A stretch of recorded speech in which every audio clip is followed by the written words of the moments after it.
Hi everyone. So I'm here today to talk about two more Hermiones, both by the same author, which is PacificRimbaud. If you've seen some of my other videos, you might know that I'm a fan of hers. I think it's a her.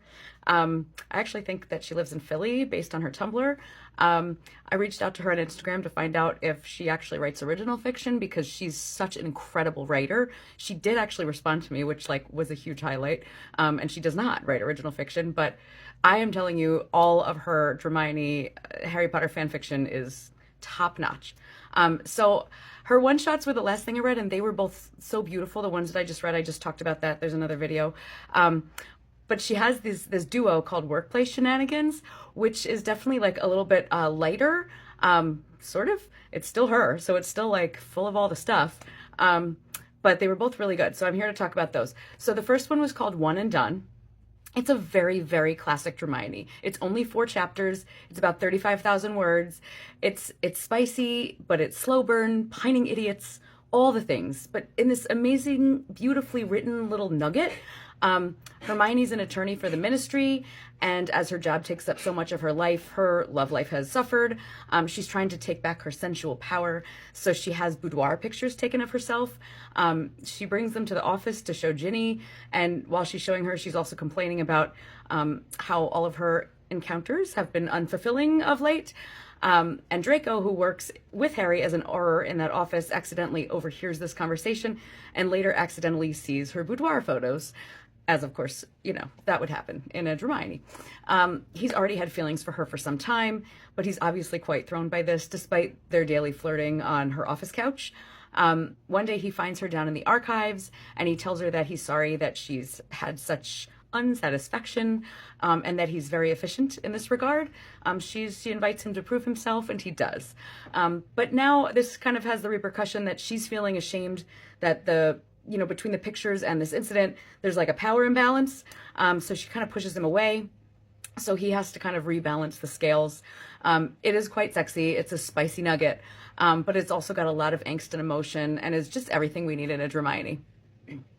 And then the second one is called Secretary, and this one is Pansy and Percy Weasley. Again, I've seen Olivia Blake put those two together, and I was for it.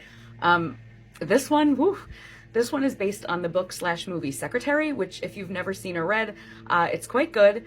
Definitely made me reevaluate some stuff in myself. So I think PacificRimbaud probably set out to write a spicy dom sub retelling of the story, but as in the original, it's quite full of emotion and angst and sorrow and love and joy and all of the things.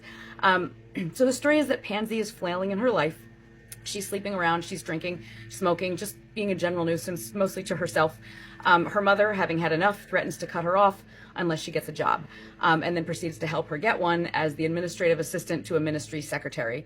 And Percy is this person. He is a very, very extremely tightly wound, tight-knit ministry secretary who is busy and finicky and fastidious to a T, as we all kind of already know about him. And at first they clash horribly. His controlling nature offends her wild, roguish sensibilities. But an odd thing happens. She starts to find his control to be comforting. It kind of reminded me of that scene in Fleabag where she's just in the confessional and she's like, just tell me what to do. That feeling of just if somebody would just tell me what to do, and then the priest is like, kneel, and an entire female population went, oh, holy shit. So it kind of felt like that. Percy won't let her smoke. He censors her clothing until he's literally giving her an order every day of what to wear. He's adamantly hard on her about everything. But she begins to really find this structure safe and warm and lovely, and is very drawn to him.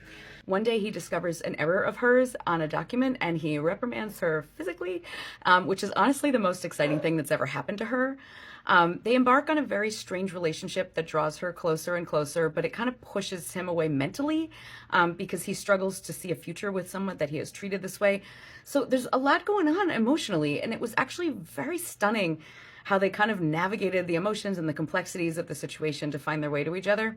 I mean, chef's kiss again, PacificRimbaud. This one is 6 chapters, 45,000 words, but with any of her work, I wanted 2,000 more pages. So I hope that you read these. I hope that you enjoy them, and I'll see you next time.